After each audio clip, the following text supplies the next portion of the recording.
아주경제 장용진 사회부장 함께하겠습니다. 장용진 부장님. 네, 안녕하십니까, 장용진입니다. 네, 설 연휴 이제 일주일 남았습니다만은 지금 뭐 긴박합니다. 이 서초동이. 그렇습니다. 자, 이제 방송 나가는 날짜 기준으로 화요일, 그러니까 내일에 그 검찰 직제 개편이 확정되고 검찰 중간 간부 인사가 단행될 예정인데, 네, 자, 이런 그렇습니다. 건데 보도 보니까 윤석열 검찰총장이 글쎄요, 그 몸을 좀 낮춘 걸까요? 그 법무부에다가 대검 중간 간부들을 유임시켜 달라 이렇게 의견 낸 걸로 보이는데, 이거 어떻게 봐야 됩니까? 뭐 몇 가지 시각이 있을 것 같아요. 첫 번째는 지난번처럼 무조건 뻗댄다고 해야 되나요? 개긴다고 해야 되나요? 하여튼 이런 식으로 버티는 방식으로 해서는 아무것도 이루지 못한다라는 것을 좀 깨달았을 겁니다. 그래서 어떤 형태로든 간에 의견을 반영시키기 위해서 노력하고 있다. 그러니까 좀 몸을 낮췄다라고 볼 수도 있을 것 같아요. 법무부 입장에서는 지난번에 그 직접 수사를 담당하는 그 부서들을 없애려고 하면서 예. 그 서울중앙지검에 의견을 올려라라고 얘기를 했는데, 네. 서울중앙지검에서 격렬하게 반대했던 부서가 몇 군데가 있나 보더라고요. 자, 그래서 어떻게 하기로 했냐면 서울중앙지검에는 없애지만 하나는 북부지검, 조세 관련 부서는 북부지검, 네. 예. 또 첨단 관련 부서는 동부지검, 이렇게 해서 나눠서 분산하는 것으로 이렇게 결론을 냈더라고요. 이게 첨단 조사는 뭔가요? 네, 이게 이제 요즘 각종 그 최첨단 범죄들이 많이 벌어지게 되죠. 특히 기술 유출 범죄라는 것이 있습니다. 예. 예, 그다음에 이제 컴퓨터를 이용한 사기라든지 이런 첨단 범죄와 관련된 기술 유출이라든지 이런 문제를 담당하는 부서인데, 이게 네. 동부지검으로 가게 됐고요. 예. 그다음에 이제 서부지검에 이제 그 식품의약 담당 관련된 형사부가 생기고요. 근데 북부지검에 조사 담당 부서가 생기게 됩니다. 네. 뭐 이렇게 해서 검찰이 이제 법무부에게 싸움을 거는 것이 아니라 약간 좀 의견을 제시를 하고 좀 협의를 하려고 하니까 받아들여지는 게 있었단 말이에요. 네. 13개를 모두 없애려고 그랬는데 그래도 3개는 건졌단 말입니다. 예.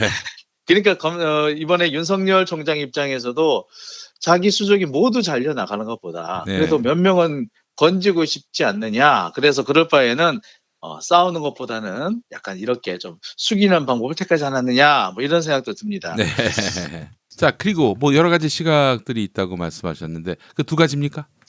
예, 그다음에 이제 또 한 가지는 지금 혹시라도 이제 검찰 인사와 관련해서 법무부가 말 그대로 이제 학살을 또 한 번 자행했을 때, 자, 이번에는 윤석열 총장한테 나름의 명분이 생기겠죠. 지난번 같은 경우에는 윤석열 총장이 정말 고개를 빳빳하게 들고 대들었기 때문에 네. 그렇게 엄청난 학살이 있었는데, 그러니까 그렇게 학살을 당해도 솔직히 할 말이 없지 않느냐라는 얘기가 나올 수밖에 없었는데, 이제 같은 경우에는 숙였단 말이에요. 협의를 하려고 했기 때문에 또 지난번처럼 학살 같은 형태의 이런 자기 측근 잘라내기가 일어나게 된다면 윤석열 총장이 여기서 또 일종의 명분을 얻을 수 있는 그런 계기가 될 수도 있을 겁니다. 그런 여러 가지 포석에서 윤석열 총장이 이번에 조금 고개를 숙이지 않았나 싶습니다. 네. 그래요. 이 수구 부패 언론은 윤석열의 수족을 날리면 윤석열이 가만히 있지 않을 것이다. 사표를 던질 것이다. 잔뜩 이렇게 에드벨론을 띄워놨는데 실상은 그렇지 않았네요. 네. 글쎄요, 제가 볼 때는 많은 분들이 저뿐만 아니라 많은 법조계에 정말 좀 조예가 있다고 하시는 분들은 저항이 있을 것 같다라는 주장도 그렇게 동의하지 않았고요. 그다음에 사표가 많이 나올 것이다라는 주장에도 그다지 동의하지 않았습니다. 아시다시피 지금 이번 인사니까 그 전에 인사죠. 지난해 8월에 있었던 인사에서는 네. 너무 지나치게 윤석열 사단이 압승을 거두는, 너무 윤석열 사단이 약진해버리는 그런 상황이 있었어요. 그래서 사실 초임 검사들은 지방에 고검 차장을 가야 되는데 한동훈 검사장도 그렇고 박찬호 검사장도 그렇고 첫 번째 임지가 대검의 참모, 특히 유력 참모 자리였단 말이에요. 네. 그러니까 이런 거에 대해서는 사실 검찰 내부에서도 불만이 되게 많았었습니다. 네. 그러니까 오히려 지금과 이번에 인사는 그 잘못된 인사를 바로 잡는다는 그런 의미도 있었기 때문에 저항이 일어날 수가 없었어요, 네. 처음부터. 예. 그다음에 지금 상황에서 검난이라든지 윤석열 총장의 사표라든지 이런 것이 나와줘야 사실은 보수 세력이라든지 자유한국당 같은 경우에는 선거에 훨씬 유리하겠죠. 예. 그러니까 자신들이 선거에 좀 써먹으려고 하니까 좀 내줘, 사표 좀 내줘 이 말인데 예. 사실 이번 인사는 지난번보다도 사표가 엄청 적었어요. 지금 뭐 아시다시피 사표가 3명 아니겠습니까? 예. 뭐 여성 검사장 한 분하고 그다음에 박균택 검사장, 그다음에 김웅 검사 뭐 이 3명 정도인데 예. 사실 윤석열 검찰총장이 그 검찰총장으로 임명받자마자 40여 명이 네. 차장급 또는 고참 부장급, 검사장급 모두 포함해서 40여 명이 사표를 냈어요. 예. 자, 그에 비하면 이거는 10분의 1도 안 되는 수준이거든요. 그렇죠. 그렇네요. 이런 상황에서 사실 여기서 추가적인 검난이 있을 것이다? 글쎄요. 저도 그렇게 보기 어렵습니다. 다만 여기서 추가적인 검난이 나온다면 야권이라든지 뭐 또는 보수 언론 같은 경우에서는 이용해 먹기 좋겠죠. 예. 그러니까 내가 이용 좀 해먹기 좋게 사표 좀 내주면 어떻겠니? 라고 종용을 하고 있다. 아, 예, 저는 그렇게 봅니다. 그 이제 사실은 검난이 없으니까 중앙지검 회의 때 그랬다는 거 아니에요. 저 송경호가 네. 그 윤석열의 그 검찰총장 취임사를 읽질 않나, 또 고영곤도 막 저항했다고 그러고요. 그러니까 지금 윤석열 키즈들만 저항했을 뿐이에요, 말로만. 예. 그러니까 얼마나 이게 검찰 내부에 지금 윤석열에 대한 이번 추미애 장관의 인사가 공감대를 얻지는 못해도 최소한 저항의 그 어떤 구실이 되지는 못한다, 이런 얘기 아니겠습니까? 그렇습니다. 특히 송경호라는 이 검사를 좀 우리 살펴볼 필요가 있어요. 네. 자, 여러분 PD 수첩 기억하시죠? 네. PD 수첩 그 광우병 편, 뭐 그것 때문에 참 많은 그 우리 MBC PD들과 또 작가들이 고생하지 않았습니까? 자, 그 당시에 고초를 겪었던 우리 송일준 PD, 지금 광주 MBC 사장으로 가 계신 걸로 알고 있는데 이분이 그런 말씀하셨어요. 네. 자신은 절대로 송경호라는 이름을 잊을 수가 없다라고 하더라고요. 네. 자, 이런 것들을 보면 그렇습니다. 이게 다 뭘 말하느냐? 사실 이런 사람들은 원래부터 도저히 우리 문재인 정부가 어떻게 하든 간에 이 사람들은 등을 돌리고 칼을 꽂을 사람들이었다. 네. 자, 이 사람들이 뭐 사실 윤석열 총장 엄청나게 뭐 검찰을 위해서 지금 뭐 충정을 다하는 것 같습니다만 어림도 없는 소리입니다. 그렇게 충정을 뭐 가지고 있다면, 윤석열 총장에 대해서 충성을 가지고 있다면 2013년에 윤석열 총장 찍혀나갈 때는 왜 가만히 있었습니까? 그 당시 네. 윤석열 총장이 국정원 대권 사건 수사하다가 쫓겨난 거 아닙니까? 그렇죠. 그때 송경호 검사 그때 뭐 하고 있었나요? 그리고 그 무렵에 최동욱 검찰총장 찍혀나갈 때 뭐 하고 있었나요?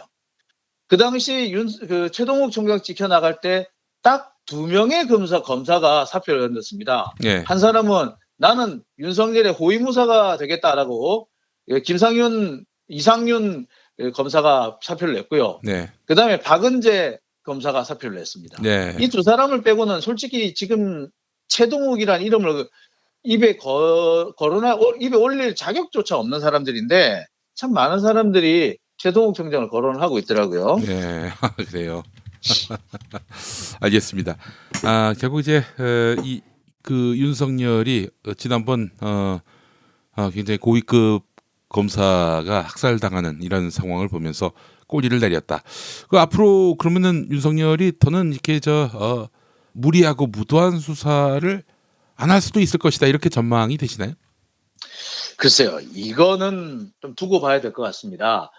다만 검찰 내부에서 보면은 지금 주요한 포스트를 장악하고 있는 분들이 나름 브레이크를 잘 잡는 분들이 있어요. 네네네. 이게 수사의 브레이크라기보다 어떻게 보면 검찰과 검찰 외부 또는 정치 권력 사이에서 적정히 줄타기를 잘 할 수 있는 사람, 검찰을 위해서 가장 줄타기를 잘 할 수 있는 사람들이 요소요소에 포진이 돼 있는 걸로 보입니다. 네네. 따라서 지금처럼 윤석열 총장처럼 그냥 정말 밀어붙이기식 말이 되든 안 되든 일단 무조건 못 먹어도 고, 예? 닥치고 공격 이런 형태의 수사는 이제는 안 하지 않겠는가라는 생각이 듭니다.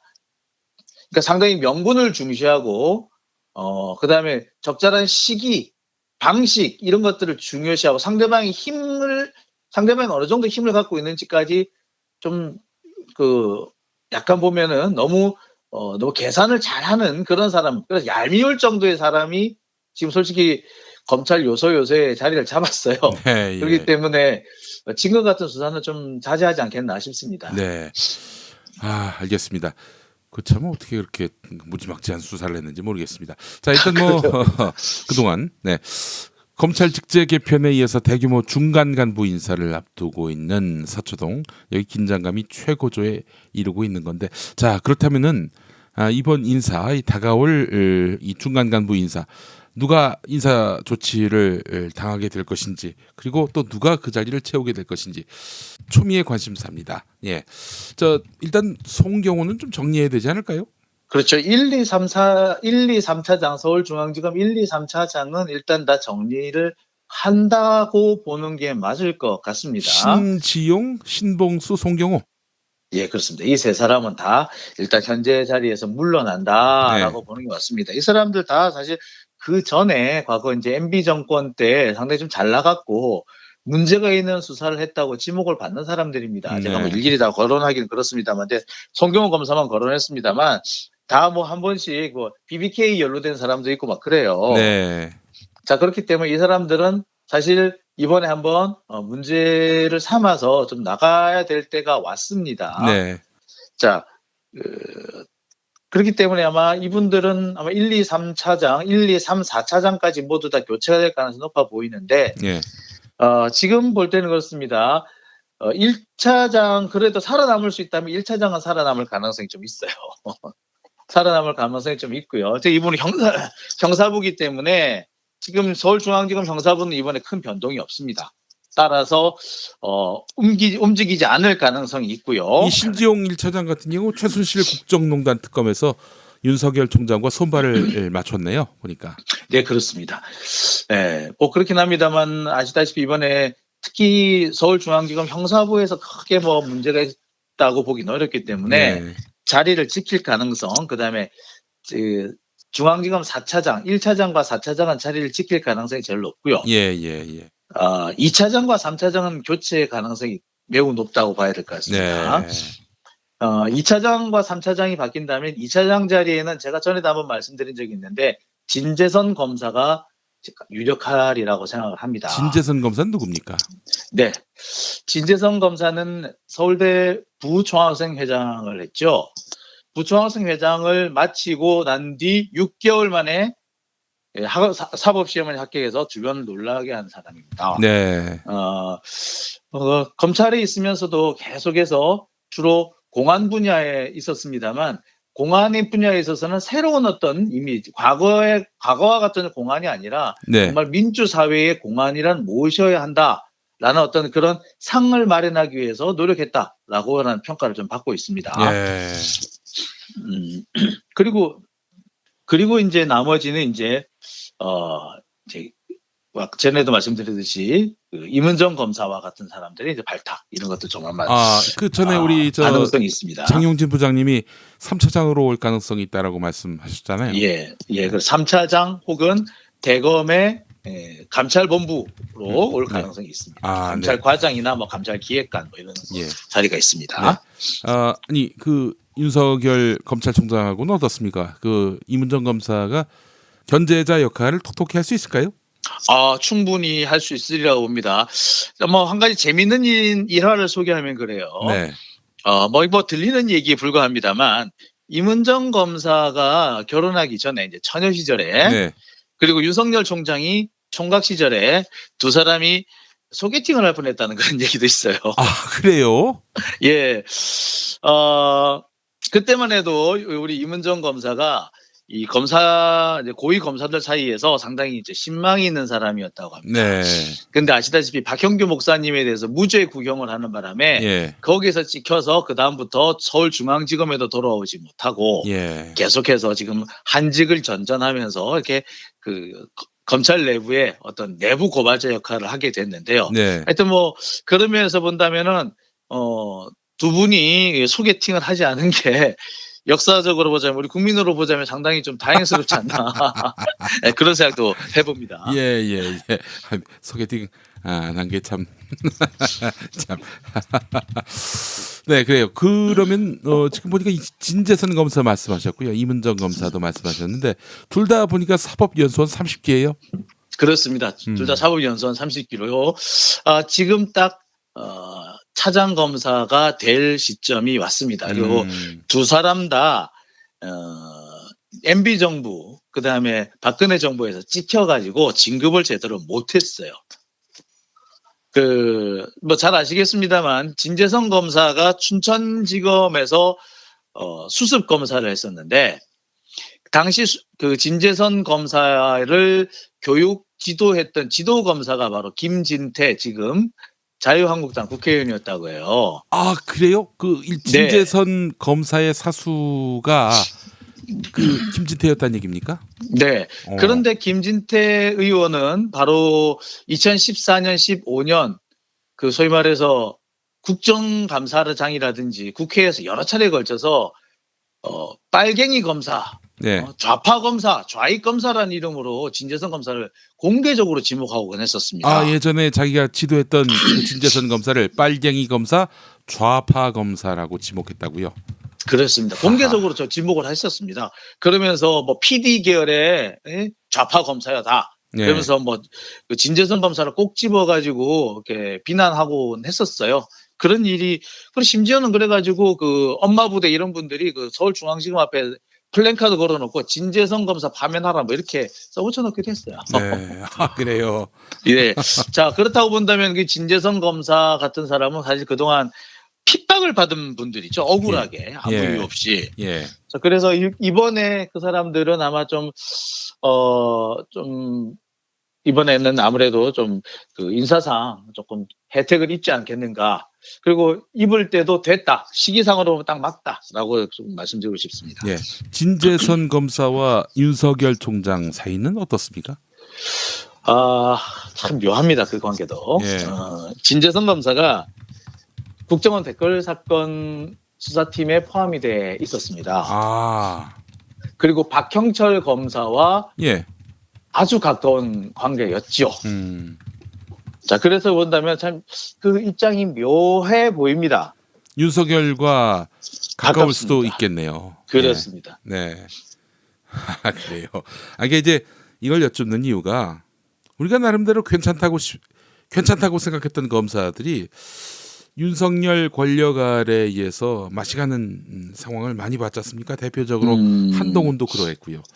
네. 진재선 검사는 우리가 뭐 잘 알려지지도 않았고 또 그 대중의 주목을 많이 받지 않았기 때문에 이분으로서는 이문정 검사만큼 뭐 대중의 그런 인지도가 따르지 않기 때문에 어떤 속성을 가졌는지 쉽게 얘기해서 뒤통수를 우리가 또 맞는 것은 아니지 않은 그런 생각이 드는 거예요. 글쎄요. 예. 그런 사람은 일단 아닐 걸로 보고요. 다만 제가 지금까지 뭐 검사도 그렇고 판사도 그렇고 뭐 이런 여러분들을 보면서 많이 느꼈던 것인데 우리 사회에서 소위 말하는 상층부를 차지하고 있는 사람들은 누구나 태극기 부대고 일배입니다. 그리고 그 사람들이 기득권을 가지고 있다면 그 사람들은 믿을 수가 없는 사람입니다. 특히 서울대, 연대, 고대, 스카이 출신들은 더욱더 믿어서는 안 됩니다. 저는 그렇게 생각을 합니다.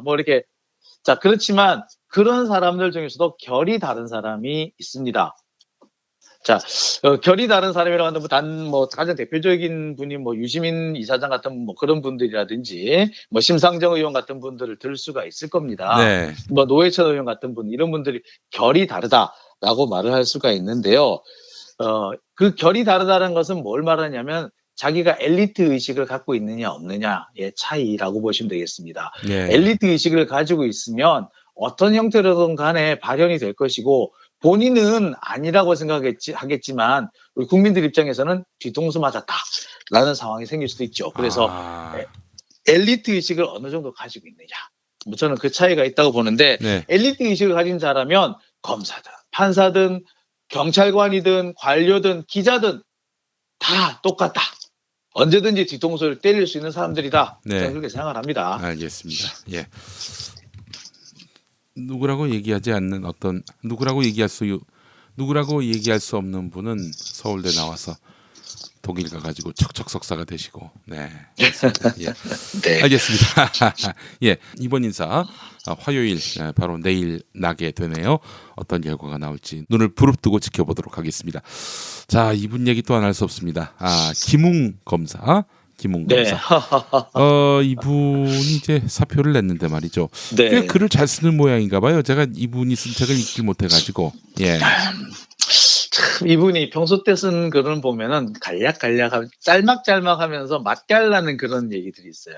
그러면서 왜냐하면은 그래서 뭔가를 어떤 선입견을 고정을 시킨다든지 선입견을 먼저 주는 경우 없이 글을 읽다 보면 자연스럽게 이해되는 아주 우리 일상생활과 밀접한 그런 모습을 참 쉽게 발견할 수 있어서 네. 그래서 우리 많은 분들이 좋아하셨고 그래서 검사 내전이라는 책이 베스트셀러까지 됐습니다만 이번에 사퇴의 글을 보면은 그 검사 내전에서 보던 그런 류의 문장이 전혀 아니더라고요. 문장은 길기만 길고 생경한 어떻게 보면 프레임짝이라고 해야 되나요? 낙인 찍기라고 할까요? 이런 것들이 반복되면서 근거 없이 자신의 주장, 심지어 자신의 감정만 계속 격앙되고 있는 상태가 아니었나 그런 생각이 듭니다. 그리고 사실 도를 좀 지나치기도 했지요. 검찰 개혁이 고향을 떠나서 북쪽을 향한 것도 이해할 수 없다. 북쪽을 향한 것을 이해할 수 없다라고 말을 했다면 이 사람은 지금 도를 지나치긴 얘기를 하는 거죠. 그러면서 특히 뭐 중국 공안을 연상을 시킨다는 등 이런 근거 없는 얘기를 했는데 네. 이거는 비판이라고 보기에는 좀 심하죠. 공무원 아직까지 얼마 전까지 그러니까 그 글을 쓰는 순간까지 국록을 먹은 공무원의 입장으로서 그렇게 함부로 얘기할 수 있는 건 아니죠. 네. 알겠습니다. 그 글 쓰는 순간까지 국록 먹은 공직자라면 할 도리가 아니다 이 말씀하셨는데 아니 이 사람이 도대체 그 본질이 그러한 것인지 도대체 그 의도가 무엇이었을까? 그 뭐 많은 분들이 이야기하는데 이 승진이 잘 안 되고 뭐 또 앞날에 희망이 없어 보이니까 뭐 기왕에 사표 내고 또 뭐 그 베스트셀러도 됐으니까 글 쓰면서 또 그 명망으로 변호사하고 또 그러면서 이 후배들한테 그 검사들한테 굉장히 멋진 선배로서 딱 이미지를 남기고 그래서 나중에 변호사 영업할 때 전관으로서 굉장히 좀 혜택을 입고 뭐 연이 닿는다면 또 정치로 나설 수도 있고 뭐 그런 심산이 있는 게 아닌가. 뭐 그래서 뭐 다목적 포석이 아닌가 하는 생각이 들어요. 사실 전관예우라고 합니다만 전관예우를 아무나 받는 건 아닙니다. 그리고 전관예우가 통용되는 거는 딱 2년 이내에 보통 2년 이내고요. 네. 그리고 1인당 1회입니다. 따라서 그 사람의 인맥이라든지 그 사람의 뭐 활동 영역이라든지 이런 것들을 감안했을 때 사실 그 김웅 검사가 그렇게 활동 영역이 넓다든지 인맥이 많다든지 그런 스타일이 아니고요. 또 지금까지 그렇게 잘 나갔던 검사도 아닙니다. 네, 그렇게 본다면 사실 전관예우를 받기가 그다지 수월하지는 않았죠. 예. 그렇지만 이번에 이 글 하나로서 상당히 몸값을 높인 것만은 분명해 봅니다. 본인이 의도했든 의도하지 않았든 이 글 하나가 분명히 이 사람 김웅 검사의 몸값을 올리는 데는 분명히 큰 역할을 했다라고 보겠죠. 봐야 되겠죠. 한편 근데 저는 좀 이분의 글들을 보면서 상당히 의도가 있다. 뭔지는 모르겠으나 의도가 있다라는 생각을 했어요.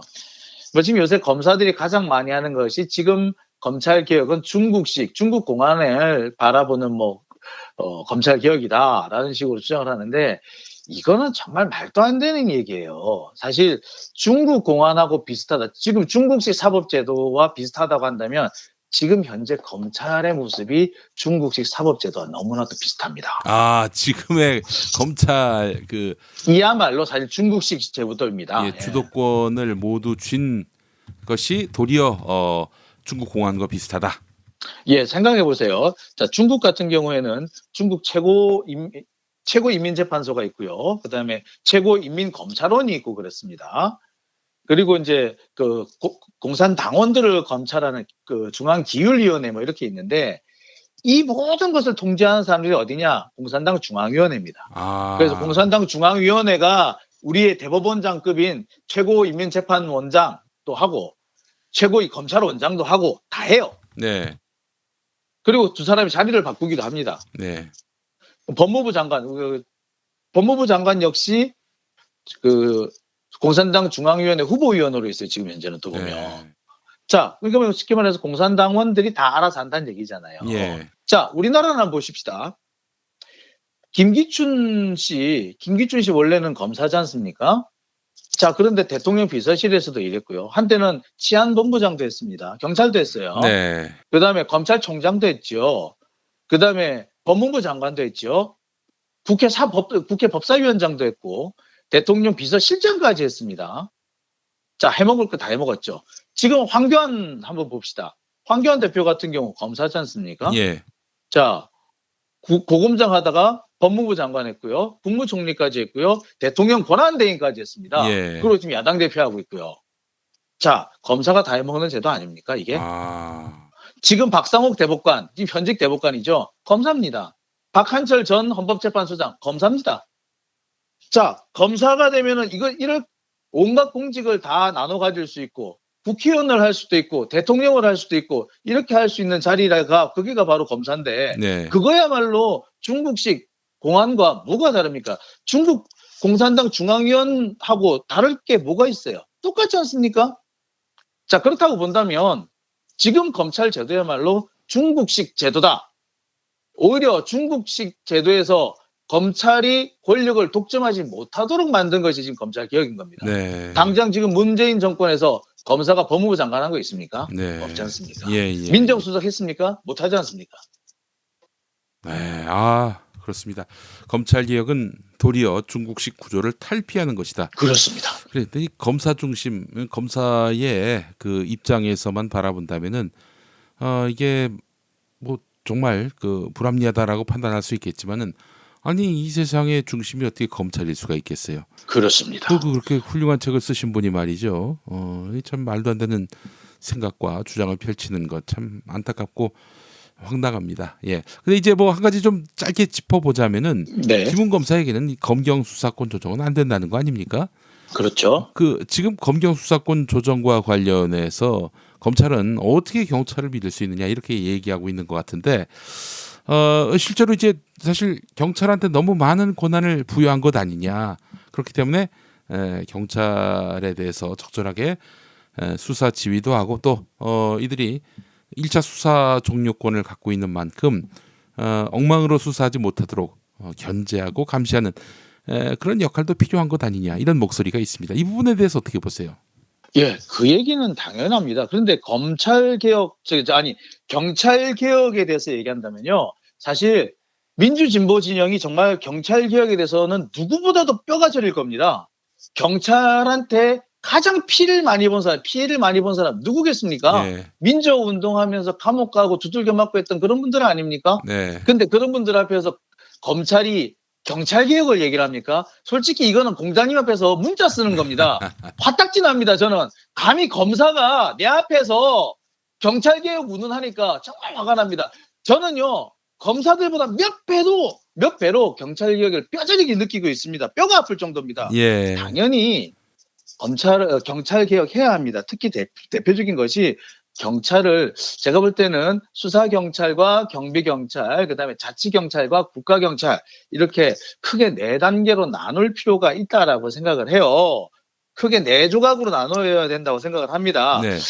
자, 그리고 이거는 사실 문재인 정부에서도 이러한 그림을 그렸어요. 그리고 가장 대표적인 것이 정보경찰을 폐지하는 거였습니다. 네.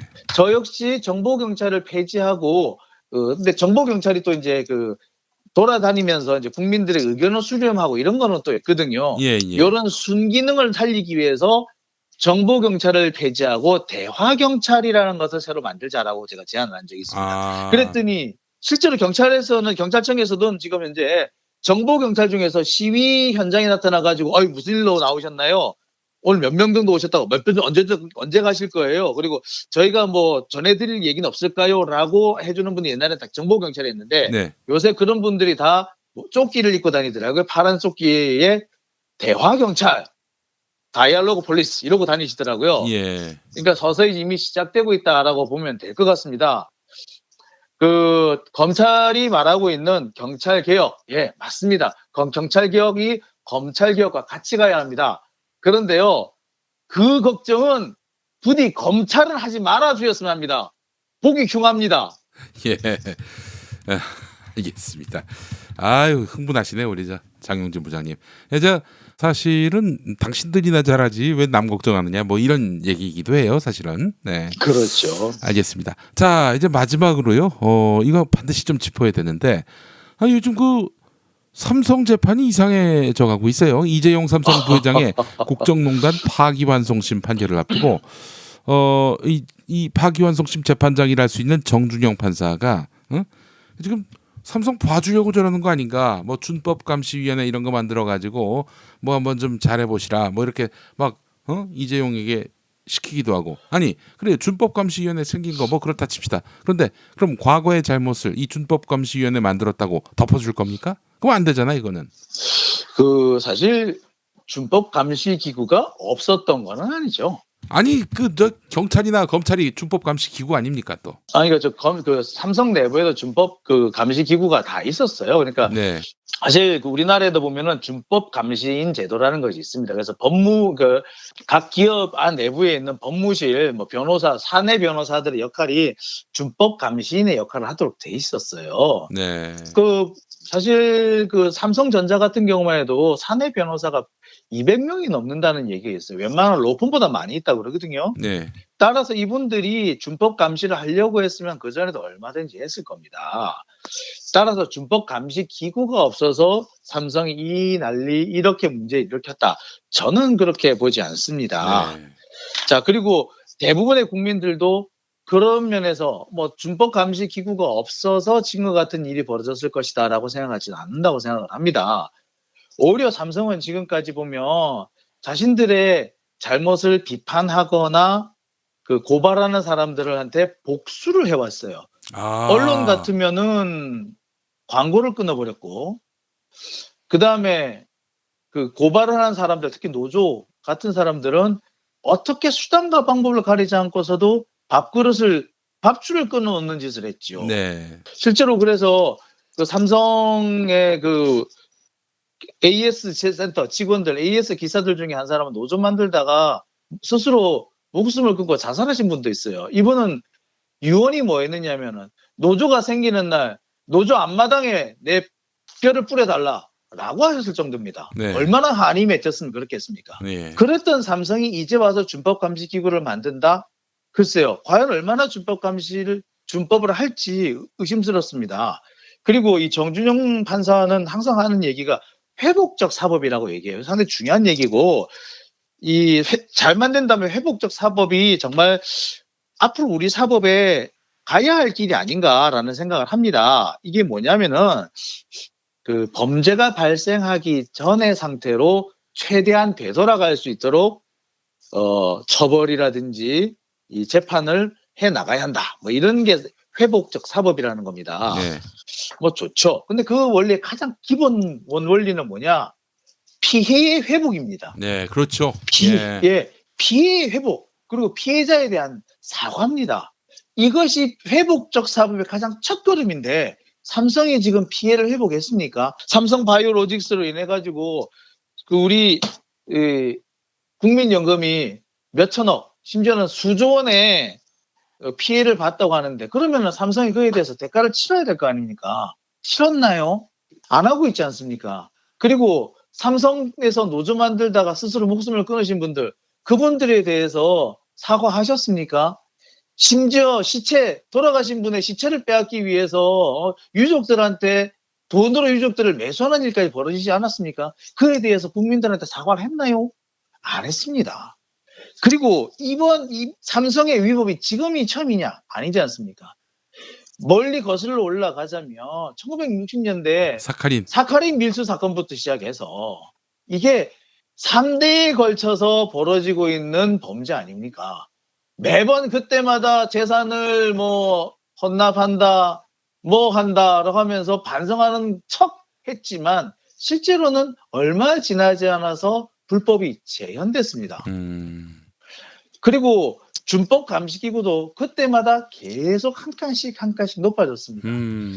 잘 아시다시피 사카린 밀수 사건 이후에 중앙일보 만들고 그 당시 그 법무부 장관 했던 홍진기 씨를 그 자리에 앉힌 거 아닙니까? 네네네. 그 삼성의 그 친인척 중에 고검장도 있었어요. 예. 저기 그래서 홍석조. 그렇습니다. 예. 예, 제가 뭐 이름을 제가 구체로 거론 안 아니 했습니다만 홍석현 저 동생 아닙니까? 맞습니다. 예. 예. 예. 그런데 뭐 없어서 안 했나요?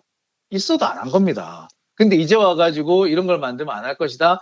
제가 볼 때는 정준영 판사가 크게 착각을 하고 있거나 그게 아니면 의도적으로 착각하는 척 하지 않는가 심히 걱정됩니다. 벌써 돌아다니는 얘기가 정준영 판사가 노후를 대비하고 있는 것 아니냐. 뭐 저는 믿지 않습니다만 그런 얘기까지 돌 정도예요. 이런 어처구니 없는 재판이 계속되고 있으니 말이죠. 네. 그렇습니다. 어처구니가 없습니다. 우리 장영진 기자님. 네. 제가 전에 그 주진우 기자한테도 물어봤는데 이렇게 하면은 이렇게 해서 예를 들면은 지금 하자는 대로 하고 있잖아요. 정준영 판사가.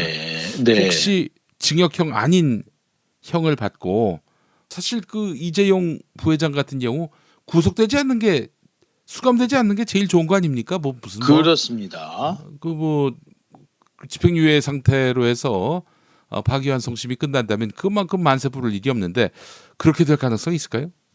점점 커졌다고 봐야죠. 아, 제가 전에도 잠시 말씀드린 적이 있습니다만 실형으로 지금 현재 징역 1년 이하가 나오면 사실상 형을 살지 않는 겁니다.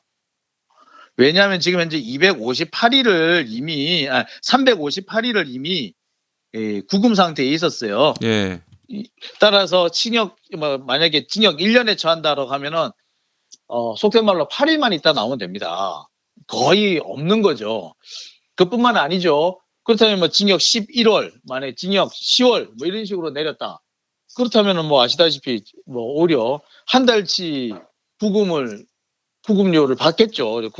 구금돼 있었던 것을. 근데 지금 그 집행유예도 지금 징역 5년 정도 아니었습니까? 집행유예가? 네. 2심에서. 그 3심에서 이거 너무 말도 안 되는 형이다 해가지고 파기환송 시켰는데 이걸 징역 1년으로 또 깎는다? 그러니까 뭐 징역 실형 1년으로 나올 가능성이 있고요. 근데 지금 상황은 그렇습니다. 원래 징역 4년이 넘어가면은 네.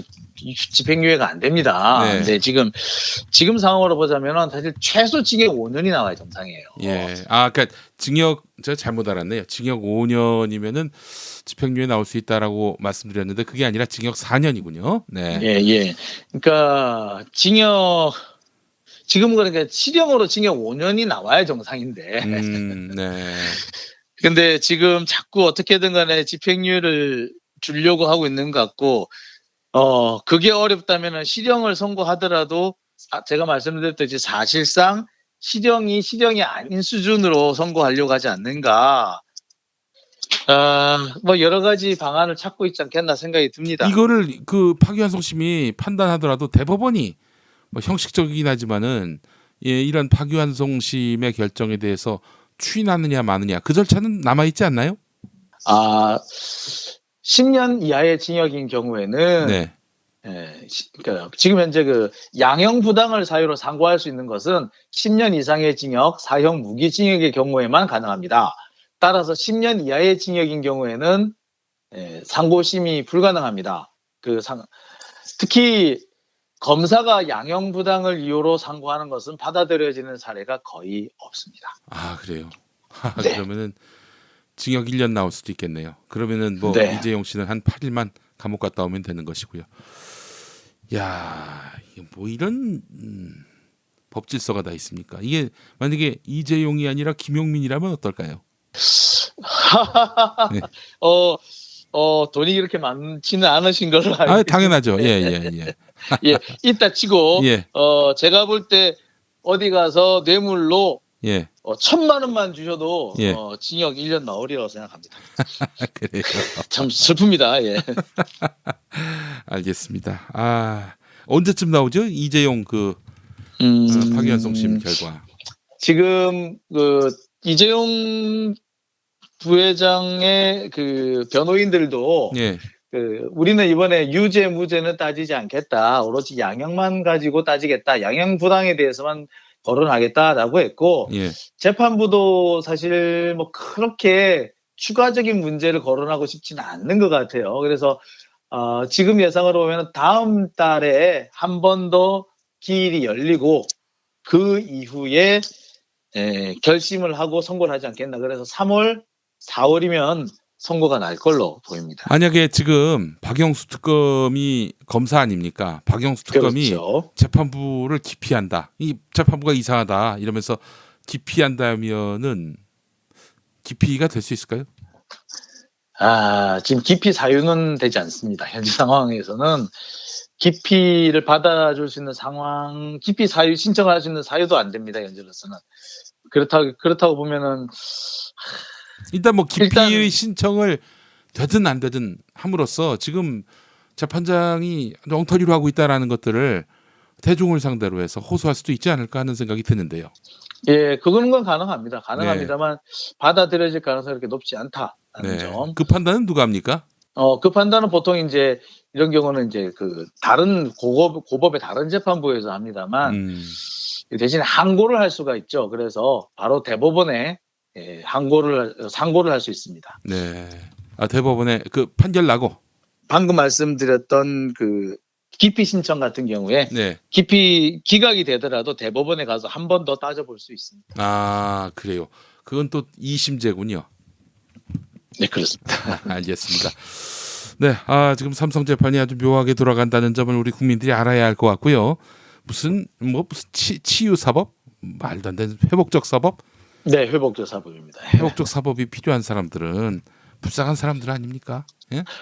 그럼요. 사실 얼마 전에 우리가 들었습니다만 먹을 것이 없어서 편의점에서 물건 훔쳐다가 들켰다는 그런 분들, 이런 분들한테 회복적 사법이 필요한 거죠. 이런 분들한테 사실은 감옥을 보내는 게 아니라 일자리를 마련해 주는 것이 진짜 옳은 사법이겠죠. 근데 그런 걸 보고 회복적 사법이라고 하는데, 글쎄 제가 볼 때 오히려 이재용과 같은 이런 재벌들은 벌이 너무 약해서가 아니라 벌이 너무 강해서나 벌이 잘못돼서가 아니라 벌이 너무 약해서 지금까지 반복하고 있지 않는가라는 생각인데, 방향을 좀 잘못 잡고 있지 않는가, 뭐 이렇게 생각도 듭니다. 예. 이름도 외우기 쉽겠다. 정준영 판사 기억하시고요. 지금 삼성 재판이 이상한 방향으로 가고 있다는 점 우리가 함께 좀 눈여겨봐야 될 것 같습니다. 자, 장용진 기자님 수고 많이 하셨고요. 다음 주는 설날이라서 한 주 쉬고 그 다음 주에 또 뵙도록 하겠습니다. 네, 설 잘 보내시기 바랍니다. 설 잘 보내시기 바랍니다. 설 잘 보내시기 바랍니다. 설 잘 보내시기 바랍니다. 설 잘 보내시기 바랍니다.